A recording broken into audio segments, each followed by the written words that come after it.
Առաջինը արդյոք Եվրոպայի հետ ինտեգրումը պարտադիր ենթադրում է անդամակցություն Եվրոպական միությանը։ Եվրոպան աշխարհաքաղաքական կենտրոն է, Եվրամիությունը կազմակերպություն։ Դեպ Նորվեգիան, Իսլանդիան, Շվեյցարիան եւ նույնիսկ Եվրոպական միությունը լքած Միացյալ Թագավորությունը լավ էլ ինտեգրված են Եվրոպայի հետ։ Եվ երկրորդ հարցը։ Կարդում եմ կառավարության ծրագիրը, որը մեզ կներկայացվի երկուշաբթի։ Շարունակվելու են ԵՄ հետ ռազմավարական համագործակցության ոլորտային զարգացումը եւ ինտեգրումը, ՍԵՊԱ-ի լիարժեք եւ արդյունավետ կիրարկման, ինչպես նաեւ Եվրոպական միության ժողովրդավարության եւ օրենքի գերակայության, տնտեսական, ֆինանսական, շրջակա միջավայրի, սոցիալական եւ այլ ոլորտների չափանիշներին Հայաստանի համապատասխանության ուղղությամբ 2025 թվականի Եվրոպական միությանը Հայաստանի Հանրապետության անդամակցելու գործընթացի մեկնարկի մասին օրենքի հիման վրա։ Ես ուզում ձեր կարծիքն իմանամ, արդյոք այդ օրենքի բացակայությունն էր խոչընդոտը, որ այս նշված ոլորտներում շրջակա միջավայրից սկսած վերջացած ֆինանսական համակարգի առողջացմամբ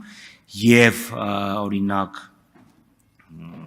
սոցիալական պաշտպանության ոլորտները չէին համապատասխանում Եվրոպական միության ստանդարտներին։ Հնարավոր չէր առանց այդ դեկլարատիվ օրենքի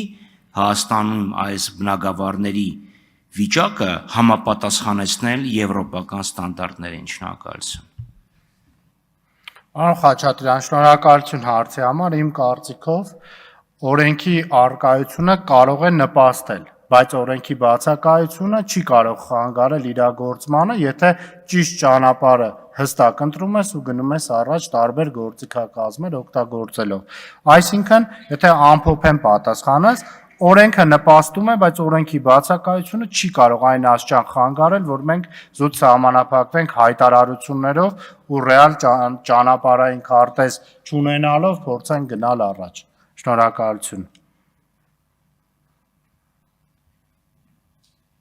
Շնորհակալություն, Արամ Խաչատրյան։ Արձագանք, արձագանքեք։ Ինձ չունեք, պարոն Խաչատրյան։ Չվարվեց կարմիր կնոպկան։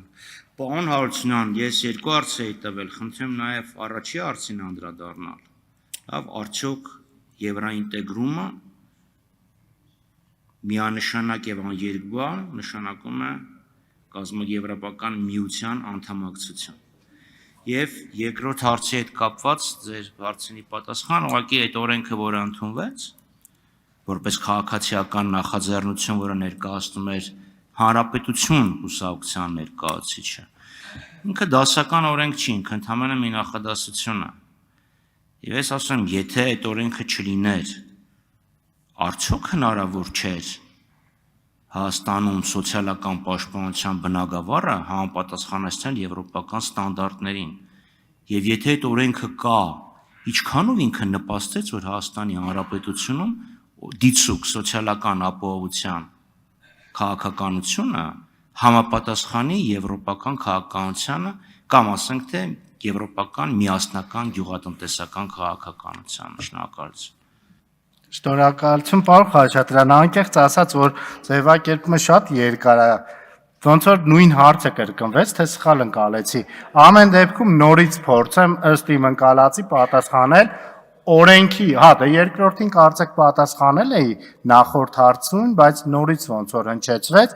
իմ կարծիքով եվրոինտեգրումը եւ եվրոպական միության անդամ դառնալը տարբեր բաներ են։ Ու դա ինքնին հենց այս հանձնաժողովի անունն էլ է ուշում։ Մենք այս հանձնաժողովի աշխատանքներով ոչ թե գնում ենք Եվրոպական միության անդամ դառնալու, այլ գնում ենք եվրոինտեգրմանը։ Սա կարծեք առաջի հարցի մասով իմ պատասխանը, իսկ երկրորդի մասով նորից եմ ասում, եթե քաղաքական ուժը ունի քաղաքական կամք եվրոինտեգրվելու, անկախ նրանից այդ պահին օրենքը արդեն իսկ ավարտական տեսքով կա, չկա, հայտարարություն կա, թե նախագիծ կա, ունի ամբողջ հնարավորությունները որոշակիորեն գործիքակազմեր կիրառելով գնալ դեպի Եվրոպական միություն։ Ամփոփելով ասածս կրկնեմ նախորդ միտքս. օրենքի լինելը կարող է օգնել, օրենքի չլինելը չի կարող այնպիսի խոչընդոտ լինել, որպիսի նախաձեռնվի որպիսի գործողություն մինչև օրենքի ընդունումը։ Շնորհակալություն։